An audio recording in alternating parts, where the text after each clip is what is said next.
Because you are the center of it all. Yes, I'm a mito ya gwa papitol. Siku wa kila wa give you all. Kuba wa gita sing it all. Hello guys, my name is Vita. Please go and subscribe on SMX YouTube channel.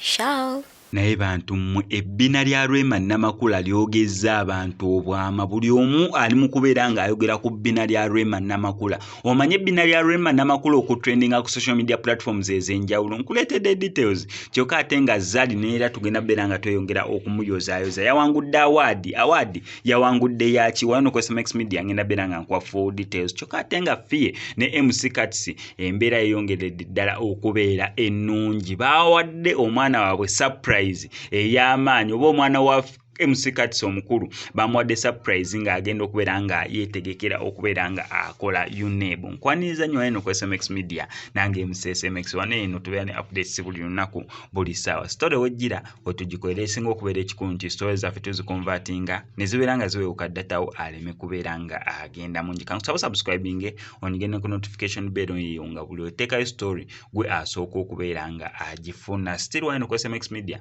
tusobola bulungi nnyo okulangira business yo tukubirako obukubizi ku enamba y'essimu gy'olaba ku screen ebisigadde n'obitulekera. Omuyimbi yenna ali eyo ng'olina oluyimba lwo lwa audio nga wandyagadde okubeera nga olukolera video ennungi print kibooko g'amazima kuba ku enamba y'essimu tojja kubeera nga wejjusa okwasaganya n'abakozi ba video z'abayimbi ez'enjawulo. So bakubireko bajja sobola bulungi nnyo okukukolera video yo mu print kibooko. Ate nawe alina omukolo kwanjula mbaga kisira okuba ku enamba y'essimu ensonga zikwasaganya ku video coverage bazikwasaganyiza ddala bulungi nnyo nnyini ddala. Yes, tutandikirewa Zari Hassan yawangudde award eyo gye yawangudde yaki naye nga yagiwanguliddeyo South Africa efanye mwamulabye nga akutte atalinaku zinene officially atambula ne bbaawe kubanga embaga yawedde okuwoowa kwe kwasooka abantu actually kwali okukyala ne babawoowa abantu ne mulowooza ebintu byakusaaga Zari okubeera nga bamuwasa Zari ono omwana muto Shakibu muto ate Zari ne mwogera ebigambo bingi okukyala ne kuggwa. Twagenda olaba Zari ng'ataddeyo empeta bamuwooye amakulu mukyawo mu Busiraamu oyo abeera mukyalawo mu bujjuvu. Munange tubeera tukyali awo nga n'embaga ejja si byakusonda ate meeting unlike even n'embaga endala ezibeerawo ku Friday, Saturday, Sunday. Embaga yaliwo lwakubiri lwali lwakusatu. One of the days yali between the week nera we yaliwo. Nera unlike ku mbaga endala zetera okubeera nga tulaba ezitandika emisana ne bajja reception kulyawo ne mwogera paka kiro saawa 2 eno yatandika saawa 2 ez'ekiro. So ebyenjawulo byaliwo ku mbaga ya Shakibu wamu ne Zari nyere embaga negwa. So akasaawa zino bali mu kubeera nga bali mu happy vibe, happy mood oba bakyali ne mu honeymoon ne mu kubeera nga bakyali mu honeymoon. Zari yawangudde award nayange ne yagiwangudde South Africa nga award gye bamuwadde yawangudde category ya best female TV personality nera ng'oyo si mulala saawa zino eno oli wa ddembe oteekawo erinnya lya Zari Hassan. Wano ku SMX Media tubaagaliza birungi byereere eyo nga tuvuddeyo ndoza kasooka tugireyo ddala ne MC Katsi nga tetunagenda ku bbina lya Rema Namakula.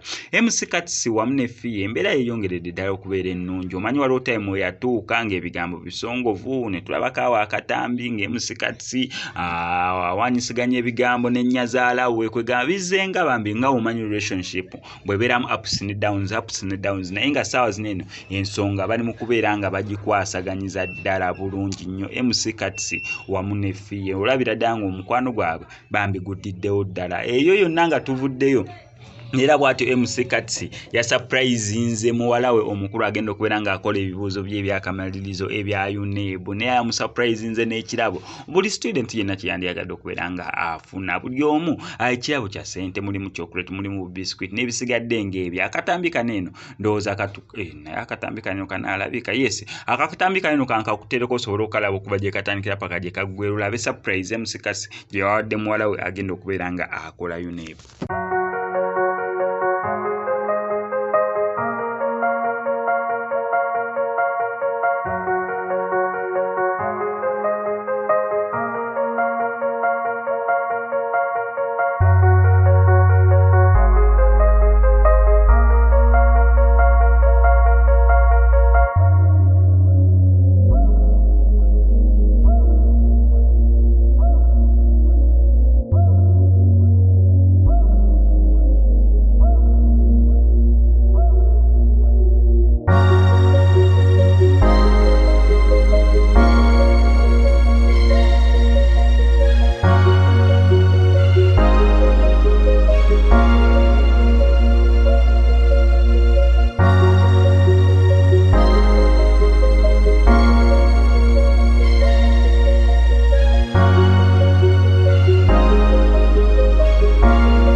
Kati eyo nga tuvuddeyo ensonga enkulu ey'olunaku olwaleero ly'ebbina lya Rema Namakula. Rema Namakula yatadde ebifaananyi ng'ali wamu ne bbaawe omulungi baabawoowa bulungi nnyo ne bagenda mu okukyala ng'oyinza olowooza mbaga ng'oyinza olowooza yes kwanjula ate okwanjula kwagenda otuuka ng'oyinza olowooza mbaga kati embaga gye tulinze tetumanyi egenda kubeera eti nebeera nga Yazali Hassan nabo banagikola kiro banakwegamba tetumanyi mbaga ya Rema Namakula ne Dr. Muza wenebeera. Mukama Katonda yaba blessinga dda n'ezzadde ery'omwana omuwala naye ekyo si kye kitulese olunaku olwaleero. Ekitulese engeri ebbina lya Rema Namakula gye liri mu kubeera nga litrendinga naye nga post eyasinze okubeera nga enkwata attention yoli ya post nze nagamba ebbina lya Rema Namakula lino eno ligenda muwalanya Kusasira. Kusasira tumumanyi bulungi nnyo ye mukyala atambula nga abigula kwegamba ekyebbina kyo takirinaamu buzibu yayambala n'anyuma ng'ali decent naye maama ebbina lisigala osobola okutegeera mbu ddala kituufu ono omukazi Katonda yamuwa. So Rema Namakula naye okusinzira nti natuze tumulabe engeri gya progressinga yatandika yajja mu camera life ng'akyali mwana muto awo nga yakamala senior 6 so abantu bazzenga bamulaba nti Rema Namakula bina samu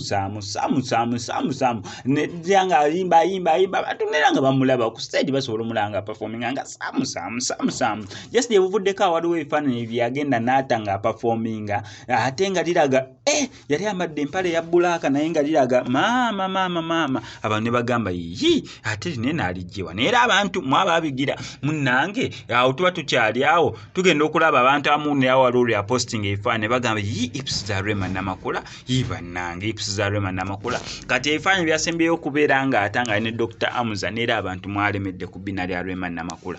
Ebbina lya Rema Namakula ebbina nga ligeze ebbina ligenda limuwalanya abantu kati naawo abamu we bafunidde ne solution nange ginnalabyemu omulamwa nga nsuubira nze kyekituufu. Omanyi abantu tobagaana kwogera ndala ku social media ebbina aligula ali wino simanya aliteekayo fako ekoze omulimu gwayo Rema gye yagenda ofuna ebbina tebamubba gye yalisuubula eyo wali oligino byonna mu byogedde biweddeyo.